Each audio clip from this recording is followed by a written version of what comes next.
Teacher's Diary menceritakan tentang film pendidikan yang memiliki alur masa lalu dan masa kini yang digambarkan secara beriringan. Dimulai saat Bu An bersama temannya yang bernama Bu Gigi dipindah tugaskan ke sekolah apung yang bernama sekolah kapal karena sekolah tersebut mengapung di atas air danau yang berada di dalam daerah pedalaman. Di situ, di daerah pedalaman, banyak sekali rintangan yang dilalui mereka berdua. Dari perjalanan ke daerah tersebut yang sangat jauh dan jalannya banyak yang rusak. Sama seperti yang dilalui Pak Song di masa kini. Setelah menempuh perjalanan yang sangat jauh, perjalanan masih dilanjutkan dengan naik perahu untuk menyeberangi sebuah danau dan menuju ke sekolah apung tersebut. Awal cerita dalam film banyak disuguhi hal-hal yang berbau komedi dan dikemas dengan guyonan pada setiap percakapan. Hingga Pak Song menemukan buku harian Bu An yang tertinggal di atas papan tulis yang dituliskan tentang keadaan selama ia mengajar di sekolah apung atau di sekolah perahu tersebut. Anak-anak belajar tidak hanya datang ke sekolah, namun hidup juga dalam sekolah tersebut seperti makan dan tidur. Dalam cerita film ini dikisahkan Bu An yang memiliki pacar tidak suka jika ia harus hidup di tengah daerah anta beranta hanya mengajar 4-7 orang anak. Ia meminta Bu An untuk kembali ke kota dan pacar Bu An membenarkan bahwa masalahnya adalah tato di tangan Bu An. Kepala sekolah memindahkannya ke sekolah kapal tersebut karena Bu An bersikeras tidak ingin menghapus tato. Padahal Bu An adalah guru yang memiliki kemampuan yang luar biasa. Bu An juga memiliki ciri khasnya dan cara tersendiri dalam mengajar sehingga membuat siswanya paham karena ia memutuskan praktek langsung, tidak secara teoritis. Bu An adalah wanita keras kepala yang diminta kembali oleh pacarnya, tetapi ia tetap bersikukuh untuk mengajar di sekolah kapal. Bu An adalah wanita yang sangat tegar dalam berbagai kesusahan seperti menarik mayat dalam kamar mandi. Ia lakukan dengan begitu tegar. Dan setiap hari ia menuliskan kisahnya dalam buku hariannya tersebut.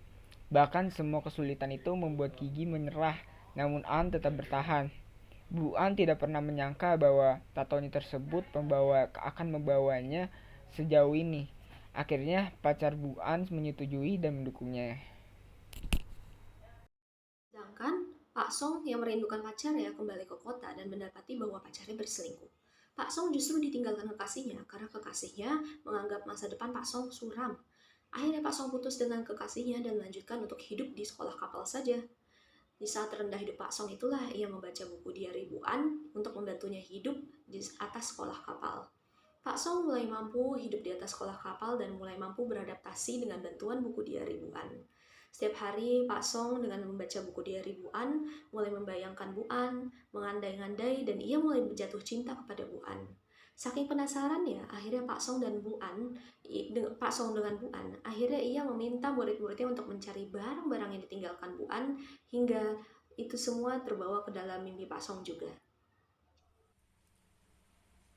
Saat saat bangun dari mimpi, sekolah perahu tengah dihantam badai dahsyat dan memporak-porandakan sekolah, membuat seluruh siswa takut dan menangis. Karena badai begitu dahsyat, mampu membuat kerusakan yang cukup berat pada sekolah kapal. Di tengah badai, buku harian Bu An hampir ditelan badai. Pak Song yang memeluk erat muridnya berusaha keras untuk menggapai buku diari tersebut. Karena badai yang begitu dahsyat, Pak Song tidak mampu menggapai buku diari tersebut. Saat badai telah lewat, Pak Song berenang ke danau dan mengumpulkan serpihan-serpihan bukuan. Selain itu, Pak Song juga mengeringkan dan mempertebal kembali tulisan dalam buku tersebut yang mulai luntur. Dengan semua murid dan usaha yang tidak mudah, Pak Song dan para murid membenahi sekolah perahu.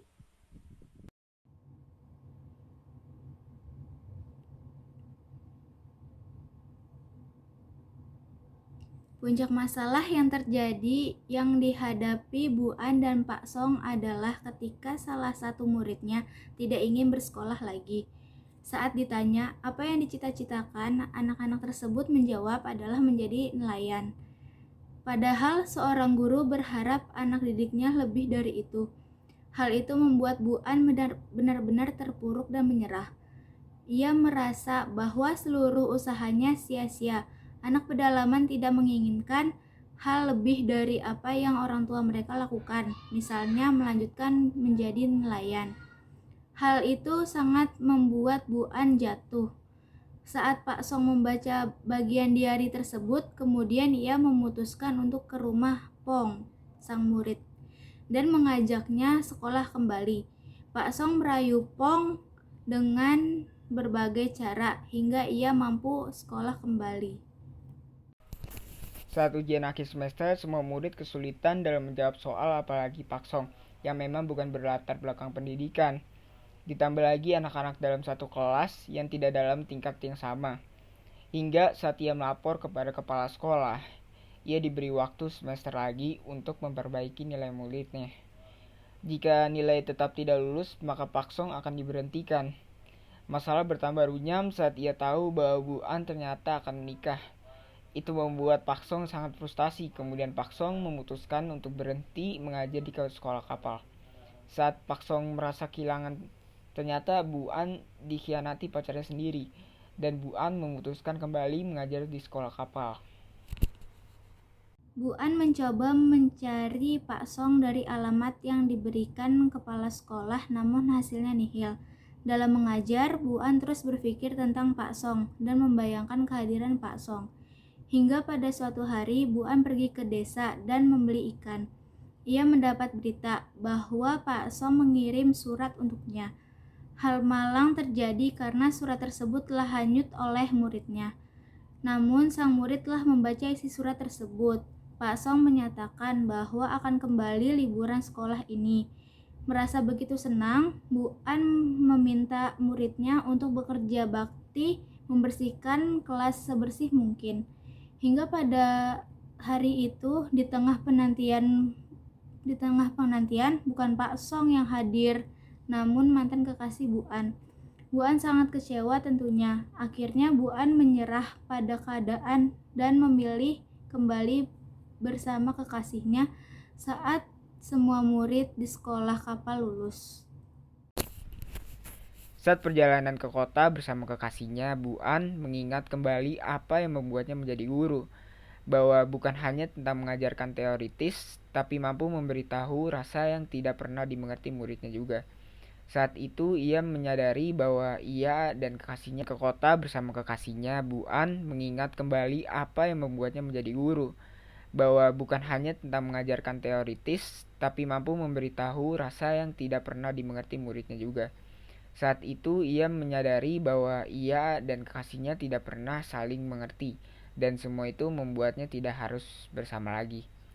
Akhirnya Bu An memutuskan kembali ke sekolah kapal, dan saat itu ia bertemu dengan Pak Song. Akhirnya mereka dapat bertemu dan mewujudkan harapan-harapan bersama yang selama ini terpendam. Teacher's Diary, kita bisa mengetahui beberapa teori pembelajaran yang diadaptasi dalam bentuk pembelajaran pengajaran yang telah ada di dalam film ini. Yang pertama adalah teori pendidikan behaviorisme oleh B.F. Skinner atau Burrhus Frederick Skinner. Teori behaviorisme adalah teori perkembangan perilaku yang diukur, diamati, dan dihasilkan oleh respon pelajar terhadap rangsangan. Ciri-ciri dari teori ini menekankan penanganan pada lingkungan sekitar, lalu mementingkan pembentukan reaksi dan respon, menekankan pentingnya latihan, peranan kemampuan, dan hasil belajar yang diperoleh adalah munculnya perilaku yang diinginkan. Bisa kita lihat dari cerita ini, banyak teori pembelajaran yang akan kita dapatkan. Teori behaviorisme dapat dilihat melalui perwatakan Bu An, di mana Bu An akan memberi bintang kepada siapa saja yang dapat menyelesaikan dahulu soal yang terdapat di papan tulis. Pada awalnya tidak ada respon dari pelajar untuk menjawab soal di papan tulis, tetapi setelah menerapkan teori ini, membuat siswa berlomba-lomba untuk menjawab soal yang diberikan. Yang kedua ada teori kognitif oleh Jean Piaget. Teori ini merupakan pertumbuhan berpikir logik dari bayi hingga dewasa. Perkembangan ini berlangsung melalui 4 tahap, yaitu teori sensori motor 0 hingga 2 tahun, teori praoperasi 2 hingga 7 tahun, tahap operasi konkret 7 hingga 11 tahun, dan yang terakhir ada tahap operasi formal 11 tahun ke atas. Yang ketiga, ada teori pendidikan sosial oleh Albert Bandura. Teori ini merupakan perluasan dari teori pembelajaran behaviorisme yang menekankan kepada 3 faktor, yaitu perilaku, persekitaran, dan faktor kognitif sebagai kunci dalam perkembangan individu. Menurut teori ini, sebagian besar manusia belajar melalui pengamatan secara pilihan atau selektif dan mengingat tingkah laku orang lain. Yang keempat ada teori pendidikan humanistik oleh Carl Rogers. Teori ini menitik beratkan pada metode student center dengan menggunakan komunikasi antara individu atau pribadi yang berpusat kepada pelajar dengan mengembangkan potensi-potensi yang dimiliki untuk dapat mengatasi permasalahan yang dihadapi di dalam kehidupannya. Strategi pengajaran dan pembelajaran merupakan suatu kemahiran merancang dan menguruskan kaidah dan teknik pengajaran untuk mencapai hasil pembelajaran. Pak Song dan Bu An memiliki strategi pengajarannya sendiri. Pertama, ada strategi pemusatan guru. Pemusatan guru merupakan strategi mengawal keadaan dan berperan sebagai ketua.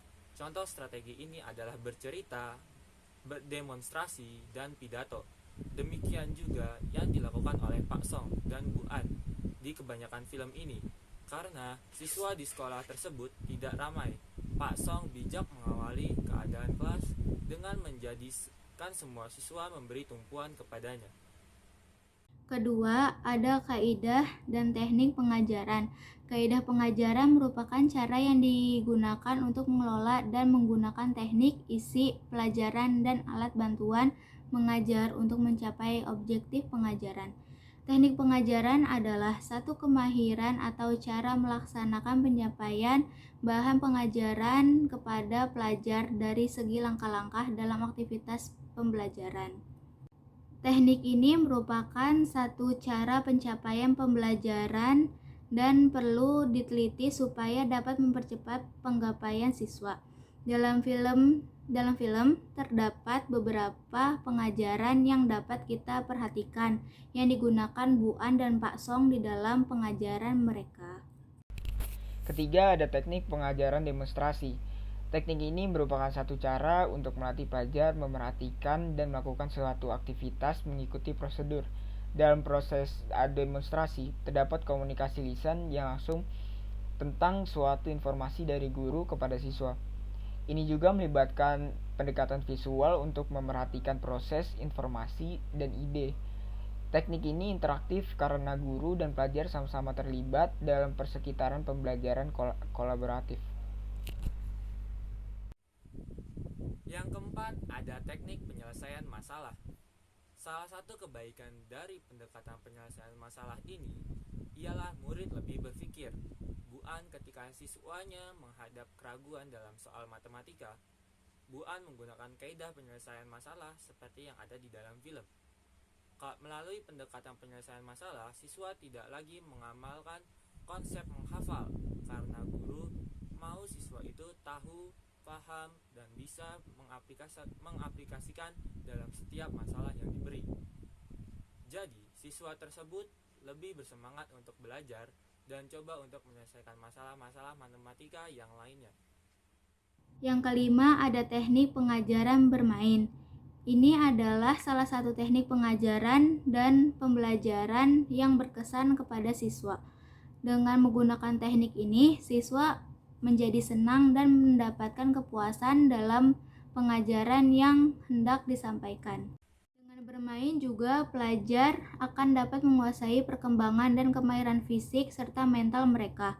Melalui bermain, perkembangan fisik, kognitif, psikomotor, dan sosioemosi dapat dipupuk.